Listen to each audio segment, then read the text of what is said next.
이는 수감 중인 아버지가 병상에 누운 아들을 마지막으로 찾아간 순간이었습니다. 아이는 힘없이 누운 채 고통을 참으며 떨리는 손으로 조심스레 아버지의 얼굴을 더듬었습니다.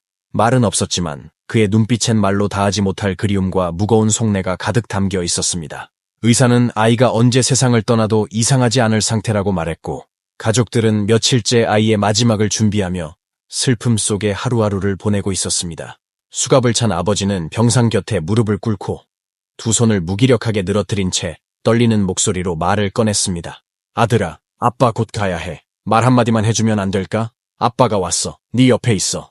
곁에 있던 어머니는 눈물을 삼키며 두 사람을 다독였습니다. 괜찮아, 견뎌내야 해. 빨리 나아지는 게 가장 중요해. 우리 꼭 다시 만날 거야. 이 장면을 지켜보던 경찰관들조차 고개를 숙인 채 눈물을 닦았습니다. 사실 이 아버지가 감옥에 가게 된 이유는 바로 이 아이 때문이었습니다.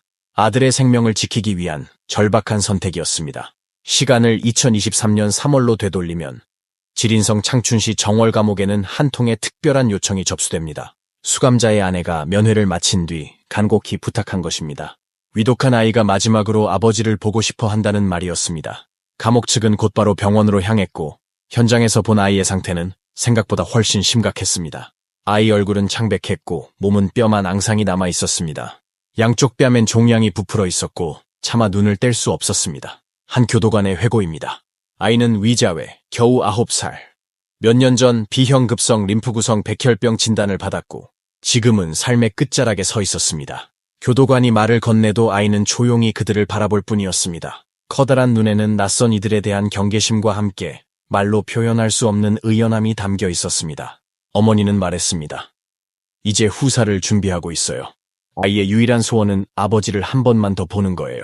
그 말을 들은 교도관은 붉어진 눈시울로 말했습니다. 저도 아버지고 한때는 아이였습니다. 그 마음이 너무 잘 느껴져서 참담했습니다. 감옥 측은 곧장 상황을 보고했고 외출 허가 절차가 길어질 것을 우려해 먼저 영상통화를 추진했습니다. 그날 아이는 화면 속 아버지를 바라보며 힘겹게 말했습니다. 위아이버, 안에서 밥 잘 먹고 있나요? 누가 괴롭히진 않나요?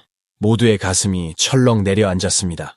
교도관은 말했습니다. 그 아이는 아빠 대신 이름을 불렀어요. 감옥 안에서 밥은 잘 먹는지, 누가 괴롭히진 않는지. 9살인데 너무 철이 들었더라고요. 화면 앞에 아버지는 울음을 터뜨렸습니다. 아빠는 괜찮아. 넌 꼭 약 잘 먹고 치료 잘 받아야 해. 말 한마디가 서로의 생명을 다해 건네는 작별이었습니다.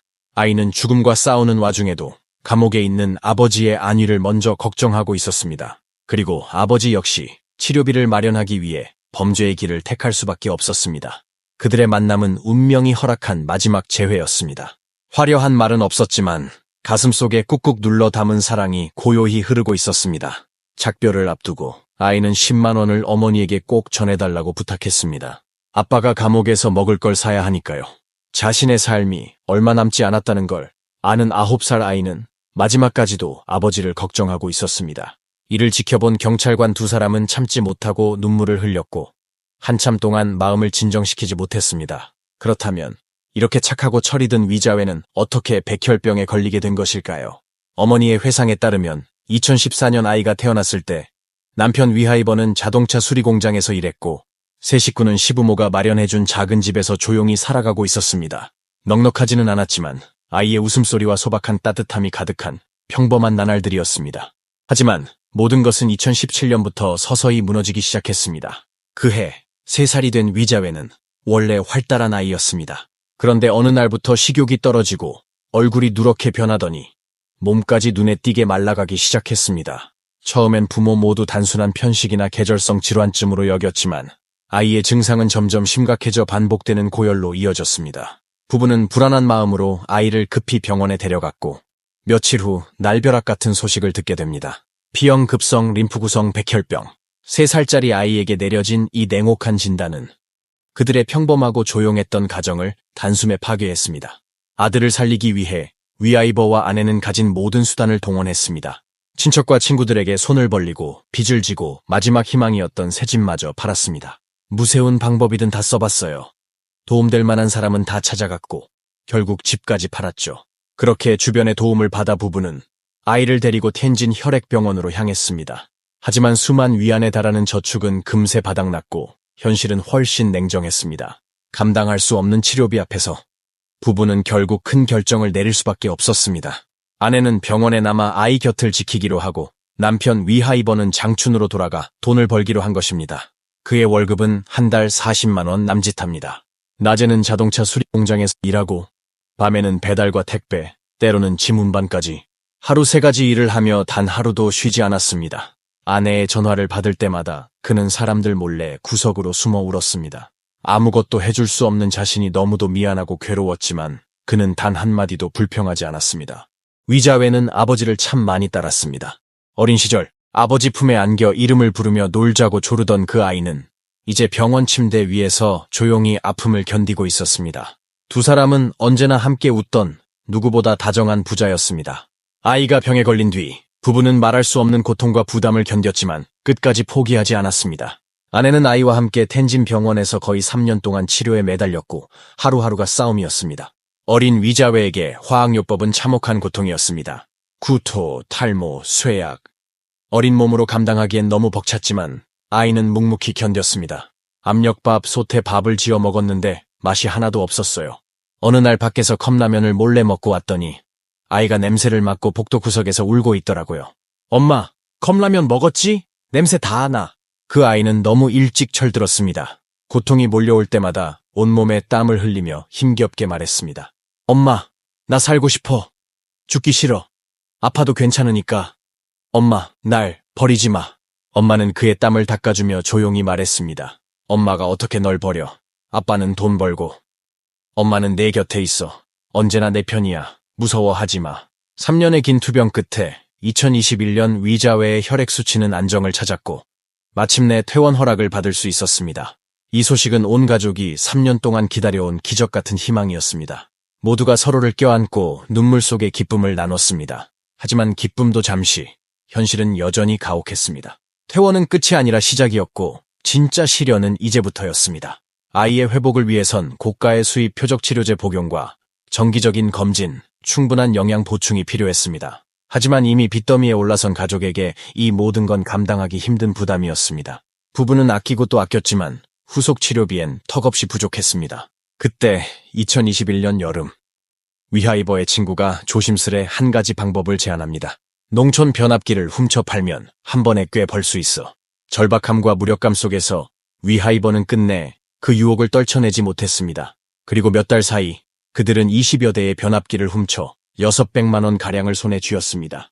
그러나 법망은 그리 만만하지 않았습니다. 곧 사건은 드러났고 위하이버는 체포되어 징역 4년형을 선고받았습니다. 간신히 희망을 붙잡았던 가족은 다시 냉혹한 현실의 나락으로 내던져졌습니다. 더 가슴 아픈 일은 위하이버가 수감된 지 반년도 채 되지 않아 아들의 병이 다시 악화되었다는 소식이었습니다. 치료비는 또다시 이들에게 벽처럼 다가왔습니다. 어쩔 수 없던 아내는 진단서를 들고 직접 교도소를 찾아가 도움을 호소했습니다. 교도소는 사정을 듣고 즉시 움직였고 내부 확인 후 모금 활동이 시작됐습니다. 교도관들이 먼저 마음을 열었고 심지어 수감자들까지 자발적으로 참여해 감동을 더했습니다. 곧 사회 각계에서도 온정이 이어졌고 시민들과 공익단체의 기부는 2천만 원을 넘겼습니다. 당장의 치료비를 감당할 수 있을 만큼 모두가 마음을 보탰습니다. 하지만 위자회의 간절한 바람 하나는 끝내 이루어지지 못할지도 몰랐습니다. 병세가 급속히 악화되며 그는 점점 말라갔고 의식이 있을 때마다 이렇게 속삭였습니다. 살고 싶어요. 죽기 싫어요. 아직 아빠도 못 봤어요. 그는 단 한 번만이라도 아빠를 보고 싶었습니다. 그게 전부였습니다. 수감 중인 위하이버 역시 매일 밤 아들을 그리워하며 괴로움에 잠들지 못했습니다. 마지막 작별조차 하지 못한 채 보낼까 두려웠습니다. 교도소 측은 부자 간의 깊은 정에 마음이 움직였고 지린성 교정관리국에 이탈 탐친을 신청했습니다. 승인은 빠르게 내려졌습니다. 그날 아침 교도관이 낮은 목소리로 말했습니다. 위하이버, 지금부터 이탈 탐친 준비입니다. 녹화 시작합니다. 알겠습니다. 갑시다. 계단 조심하고 천천히. 사복으로 갈아입은 그는 교도관들과 순찰차에 올라 약 30분 후 창춘시 아동병원에 도착했습니다. 아이의 심리 상태를 고려해 수갑도 풀렸습니다. 위하이버는 가장 따뜻한 모습으로 아들과 마지막 인사를 나눌 수 있게 되었습니다. 병실 문이 열리자 그는 뛰다시피 병상으로 다가갔습니다. 눈빛 흐릿하고 여윈 아들을 보는 순간 그의 마음은 산산이 부서졌습니다. 아들, 아침 먹었어? 뭐 먹었어? 제런 구게랑 맨드. 아내는 분위기를 풀려 애썼지만 누구나 위하이버가 눈물을 참고 있다는 걸 알 수 있었습니다. 그는 아들의 뺨을 어루만지며 말했습니다. 아빠가 만든 공, 마음에 들었어? 그거 손으로 직접 만든 거야. 좋아했지, 아들? 아들은 힘겹게 고개를 끄덕이며 눈을 뜨려 애썼습니다. 곧이어 고통을 호소했습니다. 온몸이 아파요. 말하기도 싫고 너무 힘들어요. 그 와중에도 그는 엄마에게 말했습니다. 우리 아빠가 제일 좋아하는 반찬 준비해줘요. 아직도 배달 안 왔어요? 음식 다 식겠네. 아빠 곧 가야 하잖아요.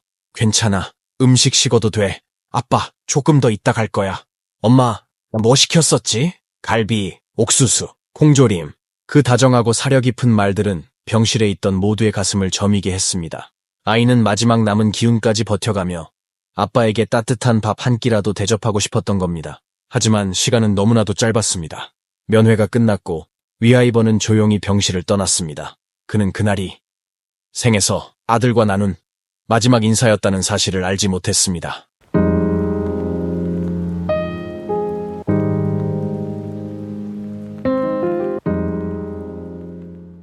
시청해 주셔서 감사합니다. 구독과 좋아요는 사랑입니다.